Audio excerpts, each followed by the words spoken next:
Hello all, ಹೇಗಿದ್ದೀರಿ ಎಲ್ಲರೂ? ತುಂಬ ಟೈಮ್ನ ನಂತರ ಮತ್ತೆ ಗಾರ್ಡನ್ ಅಪ್ಡೇಟ್ಸ್ ಮಾಡ್ತಾ ಇದ್ದೀನಿ.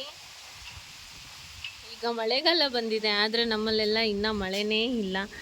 ಹಾಗಾಗಿ ನಾನು ಮಳೆ ಬರಲಿ, ಬೀಜಗಳನ್ನು ಹಾಕೋಣ ಅಂತ ವೆಯ್ಟ್ ಮಾಡ್ತಾ ಇದ್ದೀನಿ. ಗಾಳಿ ಒಟ್ಟರೆ ಮಳೆ ಏನೂ ಇಲ್ಲ ಇನ್ನು. ಸೊ ಇನ್ನು ಏನು ವೆಯ್ಟ್ ಮಾಡೋದು ಅಂತ ಹೇಳಿ ನಿಧಾನಕ್ಕೆ ಒಂದೊಂದೇ ಬೀಜಗಳನ್ನು ಹಾಕೋಣ ಅಂತ ರೆಡಿ ಮಾಡ್ಕೊಳ್ತಾ ಇದ್ದೀನಿ. ಇದು ಹೀರೆಕಾಯಿ ಬೀಜ. ಸ್ವಲ್ಪ ಕಡೆ ತೊಟ್ಟಿನಲ್ಲಿ ಇದಕ್ಕೆ ಅಂತ ಸ್ಪೆಷಲ್ ಪಾಟಿಂಗ್ ಮಿಕ್ಸ್ ಏನು ನಾನು ಮಾಡ್ಕೊತಾ ಇಲ್ಲ, ಡೈರೆಕ್ಟಾಗಿ ಹಾಕ್ತಾ ಇದ್ದೀನಿ.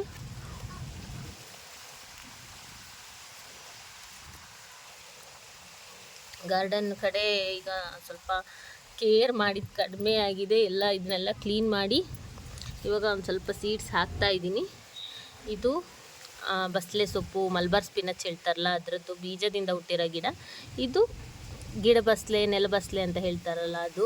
ಇದು ಬೀಜದಿಂದನೇ ಹುಟ್ಟಿರೋಂತಹ ಪೇರ್ಲೆ ಗಿಡ, ಚೇಪೆಕಾಯಿ ಹೇಳ್ತಾರಲ್ಲ ಅದು. ಆ್ಯಂಡ್ ಇದು ಕಟ್ಟಿಂಗ್ಸಿಂದ ಬೆಳೆದಿರುವಂತಹ ಬಸಳೆ ಗಿಡ. ಇದೂ ಅಷ್ಟೇ ಕಟ್ಟಿಂಗ್ಸಿಂದ ಬೆಳೆದಿರೋದು. ಇದು ನಮ್ಮ ಅಡುಗೆ ಮನೆಯಲ್ಲಿರುವಂತಹ ಯಾವ ಸೀಡ್ಸ್ಗಳನ್ನು ಬಳಸ್ಕೊಂಡು ನಾವು ಮತ್ತೆ ರೀಗ್ರೋತ್ ಮಾಡ್ಬೋದು ಅಂತ ವಿಡಿಯೋ ಮಾಡಿದ್ನಲ್ಲ, ಅದರಲ್ಲಿ ಹಾಕಿದಂಥ ಬಿಳಿ ಅಲಸಂದೆ ಕಾಯಿ ಇತ್ತಲ್ಲ, ಅದರಿಂದ ಹುಟ್ಟಿದಂಥ ಗಿಡ. ಅದರಲ್ಲೂ ಅಷ್ಟೇ ಇವಾಗ ತುಂಬ ಕಾಯಿಗಳಾಗ್ತಾ ಇದೆ. ಅದಕ್ಕೆ ಹೀಗೆ ನಾವು ಸಪೋರ್ಟ್ ಕೊಟ್ಬಿಟ್ಟು ಈ ರೀತಿ ಒಂದು ಚಪ್ರವನ್ನು ಮಾಡ್ಕೊಂಡಿದ್ದೀವಿ. ಅದೆಲ್ಲ ಒಣಗಿರೋದು ಪಡವಲಕಾಯಿ ಬಳ್ಳಿ. ಸುಮಾರು 6 ತಿಂಗಳು ಮೇಲೆ ಚೆನ್ನಾಗಿ ಕಾಯಿಗಳನ್ನು ಕೊಟ್ಟು ಇವಾಗೆಲ್ಲ ಒಣಗೋಗ್ತಾ ಇದೆ.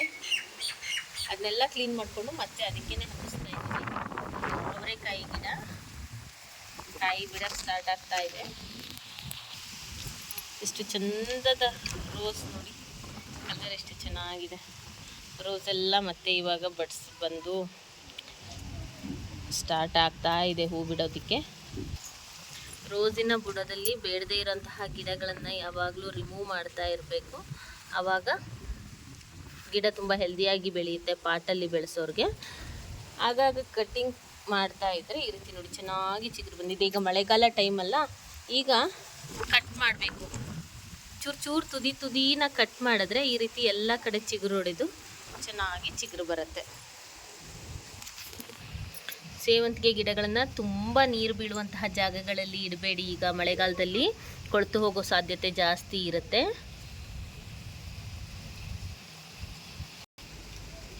ಇದು ಬೀಜದಿಂದ ಬಂದಿರುವಂತಹ ಬಸಳೆ ಗಿಡ ನೋಡಿ, ಬೀಜದಿಂದ ಹುಟ್ಟಿದ್ದು. ಅದು ಏನಂದರೆ ಈ ರೀತಿ ಕುಡಿನ ಪಿಂಚ್ ಮಾಡ್ತಾ ಇರಬೇಕು. ಆವಾಗ ಸೈಡಿಂದ ಮತ್ತೆ ಚಿಗುರು ಬರ್ತಾ ಇರುತ್ತೆ. ನೋಡಿ, ಇಲ್ಲಿ ಕುಡಿ ಪಿಂಚ್ ಮಾಡಿದ್ದೀವಲ್ವಾ, ಈ ರೀತಿ ಕುಡಿನ ಪಿಂಚ್ ಮಾಡ್ತಾ ಇದ್ದರೆ ಸೈಡಿಂದ ಚೆನ್ನಾಗಿ ಚಿಗುರು ಬರುತ್ತೆ. ಹೀಗೆ ಚಿಗುರ್ಕೊಂಡು ಬರ್ತಾ ಇದೆ ಅದು. ಇಲ್ಲೆಲ್ಲ ಬೀಜದಿಂದ ಸುಮಾರು ಪಪ್ಪಾಯಿ ಗಿಡಗಳು ಉಟ್ಕೊಂಡಿದೆ. ಸೌತೆಕಾಯಿ ಬಳ್ಳಿ ಎಲ್ಲ ಚಿಗುರ್ತಾ ಇದೆ. ಇದು ನೋಡಿ ಎಷ್ಟು ದೊಡ್ಡದಾಗಿದೆ. ತೊಗರಿಕಾಯಿ ಗಿಡ ಒಂದೇ ಒಂದು ಗಿಡ ಇದೆ, 2 ಗಿಡ ಇದೆ.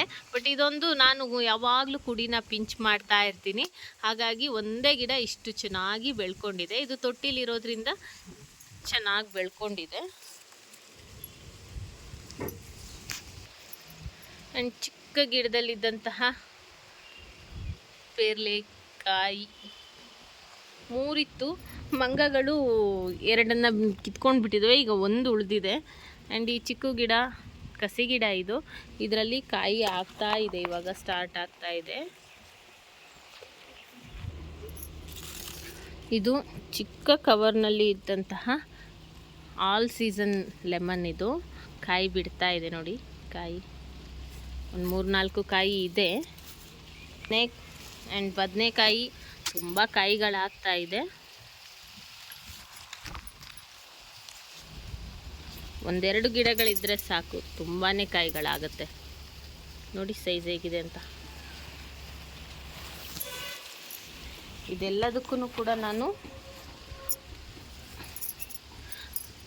ವರ್ಮಿ ಕಂಪೋಸ್ಟ್ ಮತ್ತು ನಾನು ಬಳಸುವಂತಹ ಲಿಕ್ವಿಡ್ ಫರ್ಟಿಲೈಸರ್ ಏನಿದೆ ಅದನ್ನೇ ಕೊಡ್ತಾಯಿದ್ದೀನಿ. ನಮ್ಮ ಚಾನಲಲ್ಲಿ ಲಿಕ್ವಿಡ್ ಫರ್ಟಿಲೈಸರ್ಸ್ ಅಂತ ಹೋದರೆ ನಿಮಗೆ ಅದೆಲ್ಲದೂ ಸಿಗುತ್ತೆ. ಲಿಕ್ವಿಡ್ ಫರ್ಟಿಲೈಸರ್ ಅಂತಲೇ ಸಪ್ರೇಟಾಗಿ ಒಂದು ಪ್ಲೇ ಲಿಸ್ಟ್ ಮಾಡಿದ್ದೀನಿ, ಅಲ್ಲಿ ನಿಮಗೆ ಅದೆಲ್ಲದೂ ಸಿಗುತ್ತೆ. ಅವರೆಕಾಯಿ ಕುಯ್ಲಿಲ್ಲ, ಹಾಗೆ ಒಣಗಿದೆ. ಮತ್ತು ಇನ್ನು ಗಾರ್ಡನಲ್ಲಿ ಸುಮಾರು ಕೆಲಸಗಳು ಮಾಡಬೇಕಾಗಿದ್ದಿದೆ. ಮಳೆ ಬರಲಿ ಅಂತ ಕಾಯ್ತಾ ಇದ್ದೆ. ಇದು ಯಾಕೋ ನೋಡಿದ್ರೆ ನಾನು ಕಾಯೋದಕ್ಕಿಂತ ಸ್ಟಾರ್ಟ್ ಮಾಡಿಬಿಡೋದು ಬೆಸ್ಟು ಅಂತ ಅನ್ನಿಸ್ತಾ ಇದೆ. ಇನ್ನು ಬೀಜಗಳನ್ನೆಲ್ಲ ಹಾಕಬೇಕು. ನೆಕ್ಸ್ಟ್ ಗಾರ್ಡನ್ ಅಪ್ಡೇಟ್ಸ್ನ ಶೇರ್ ಮಾಡ್ತೀನಿ. Thank you so much for watching friends. Take care, bye. Happy gardening.